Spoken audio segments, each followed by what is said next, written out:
c'est bon, je suis lancée là. Personne ne m'arrêtera plus, je vais vous parler de vieux drama. Ah,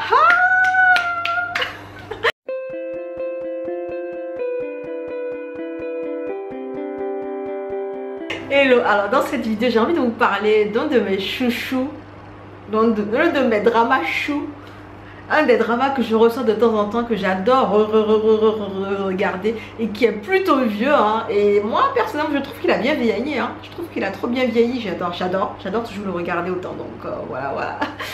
Anyway, dans cette vidéo je vais vous parler de Pride, qui est un japonais drama de 2004. Il fait 11 épisodes de 45 minutes et on est dans le monde du sport qu'on n'a pas l'habitude de voir, puisqu'on va parler de hockey sur glace. Si je devais lui donner une note sur une échelle de 1 à 10, je crois que je donnerais la note de 8,5 sur 10, parce que pour l'époque je trouvais que c'était un gros game changer quand même. Et jusqu'à présent je trouve qu'il n'y a pas de drama qui arrive à son niveau en termes de drama japonais de sport, quoi. Donc honnêtement, il n'a qu'à garder sa couronne depuis 2004 qu'il porte très bien. Donc voilà. Alors l'histoire est celle en fait d'un jeune joueur de hockey sur glace qui est plutôt doué. Il est quasiment en fait en équipe, il est quasiment en équipe professionnelle. Et en fait, il est conscient de son talent, il a un peu, c'est pas qu'il aime il aime pas trop se prendre la tête, mais bon, il est conscient de son talent, donc voilà, c'est pas quelqu'un de très, c'est pas quelqu'un qui va être très, comment on dit le terme, il va pas être trop humble en fait, puisqu'il est conscient de son talent. Et il va croiser un soir dans un bar en fait le chemin d'une jeune fille qui est une working lady classique, hein. Elle travaille dans des bureaux, qui est plutôt calme dans son coin, qui n'a pas envie de s'amuser, qui est plutôt vieux jeu, et qu'il va prendre en fait en amour en fait, parce que je crois qu'il aime bien ce genre de femme, puisque il aurait aimé que sa mère soit une femme un peu vieux jeu. Bref, il y a toute une problématique qui va être liée au rapport qu'il a avec sa mère, qui va être développé plus tard. Tout ça pour dire que les deux, ils vont se rencontrer dans un bar, ils vont essayer d'être amis, sachant que la fille est fiancée et qu'elle attend le retour de son fiancé depuis des années, et le fiancé ne lui a pas fait signe de vie depuis des années, et elle attend toujours son retour en pensant que tout va pour le mieux. Et que l'autre, c'est un gars qui aime bien s'amuser beaucoup quoi. Donc voilà. Ben, ils vont commencer en étant amis, en ne faisant rien de spécial, en restant plutôt amis, qui se titillent, qui se taquinent, qui flirtent ensemble. Et au fil des épisodes, en fait, au fil du temps, plus ils se côtoient, plus en fait leurs sentiments vont s'affirmer, vont être plus violents, vont renverser un peu tout sur leur passage. Et c'est une série romantique que moi j'ai kiffé regarder, parce que du coup les éléments que j'ai aimé en priorité, on a le sport hockey sur glace. Sérieusement, dans un drama japonais ça n'existe pas.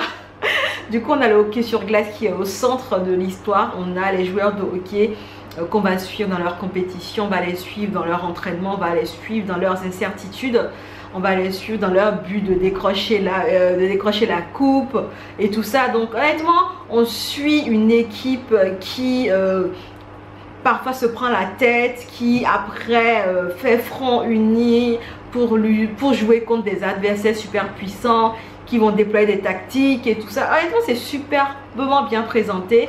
On a un leader qui est vraiment très charismatique, qui sait ce qu'il veut, qui sait ce qu'il a à faire et qui veut mener son équipe à la victoire. Et on a une fille plutôt timide, réservée, qui va jouer à la spectatrice et qui va les encourager de loin, mais qui les encouragera quand même en fait dans tout leur match. Donc c'est plutôt bien fait. En fait, la manière dont sont agencés les différents personnages et leurs actions rend le truc très bienveillant en fait. On est sur un drama quand même où des personnes qui n'ont pas l'habitude de se côtoient, et les personnes qui ne comprennent rien du monde du sport vont tout faire pour aider celles qui comprennent tout du monde du sport, mais qui ne comprennent rien à la vie en dehors du sport. Et puis, comment vous dire, les couples se font et se défont en fait parmi les membres de l'équipe de hockey. les carrières se lancent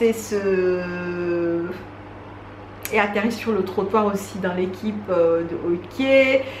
Et en vrai, au-delà du côté sport et du côté avant-gardiste que proposait le hockey en 2004, il y a aussi c'est la romance entre les deux personnages qui m'a vraiment happée, parce que c'était pas une romance qui venait d'un coup comme ça en fait.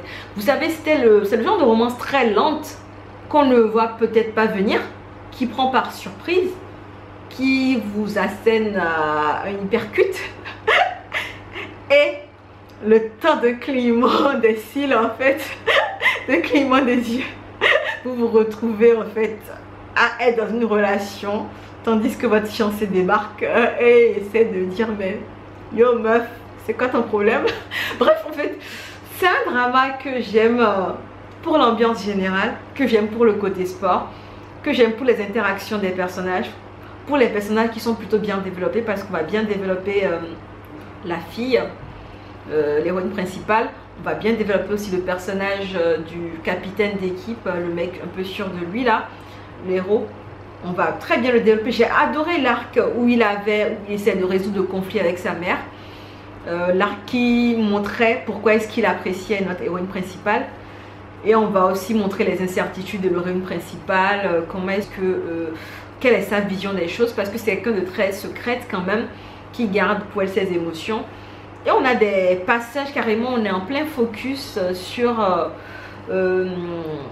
ces moments où elle se pose des questions, ces moments où elle remet en question ce qu'elle était ou ce qu'elle aimerait être aux côtés du capitaine d'équipe. Et puis quoi d'autre à dire sur ce drama? Je vous ai parlé des personnages secondaires qui sont juste trop cute aussi, et dont les romances sont tout aussi belles. Et en fait, moi, ce que j'aime bien dans les dramas, qui parlent de sport, ce n'est pas en fait le côté stressant des compétitions. À dire vrai, j'aime pas les dramas de sport où il y a beaucoup de stress, qui sont tout le temps là, qu'on nous balance H24 à la face, parce que déjà qu'on a une vie stressante dans la vraie vie, je trouve que moins de stress, ce serait pas mal. Donc j'aime pas les séries qui donnent du stress en plus. Et en fait, ce que j'aime bien dans les séries sportives qui ne donnent pas de stress sont les séries sportives qui te font grandir en même temps que sont censés grandir les personnages de la série. En fait, il y a de belles leçons d'humilité, en fait, de confiance, de détachement, de solidarité entre les membres de cette équipe-là, qui font que... En fait, c'est limite comme... C'est comme les mangas japonais, en fait, où on te parle de solidarité, où on te parle d'esprit d'équipe. En fait, il y a tout ça qui est bien mélangé dans le drama et qui te fait voir les personnages que tu jugeais peut-être un peu trop imbus de main, un peu trop superficiels, très humains, qui finalement sont des personnages qui ont de grosses carapaces, qui finalement sont des personnages qui n'attendent qu'une main tendue pour pouvoir être une meilleure version d'eux-mêmes et pouvoir aider l'équipe à surmonter les challenges qui les attendent. Donc honnêtement, la dimension sportive du drama en fait m'a vraiment confirmé dans l'esprit d'équipe qu'une équipe est censée avoir. Je sais que c'est de la tautologie, mais laissez-moi quand même me permettre cette tautologie là. Mais en soi, c'est un drama que je ressors de temps en temps quand j'ai rien à regarder, quand je vois que les romances un peu à l'ancienne qui prennent le temps de se développer ne sont pas légion, quand je vois que les séries sportives c'est pas ça, du coup je ressors cette série là et je fais mon kiff quoi. Bref, c'est une série que vous aimerez si vous aimez le milieu du sport, si vous aimez les moralités, les leçons de morale à la manga en général, si vous aimez la cohésion, l'esprit d'équipe, si vous aimez des romances qui sont lentes mais qui sont efficaces dans les émotions qu'elles sont censées délivrer, et si vous voulez suivre des personnages qui sont touchants as the fuck, comme j'aime le dire, bref, cette série est faite pour vous. Voilà pour ma part. N'hésitez pas à me dire si vous l'avez vu. Est-ce que vous comptez le regarder après tous les atalakos que j'ai fait là pour la série? N'hésitez pas à glisser tout ça en commentaire. On se dit à bientôt dans une prochaine vidéo et en attendant, prenez soin de vous. Allez, ciao!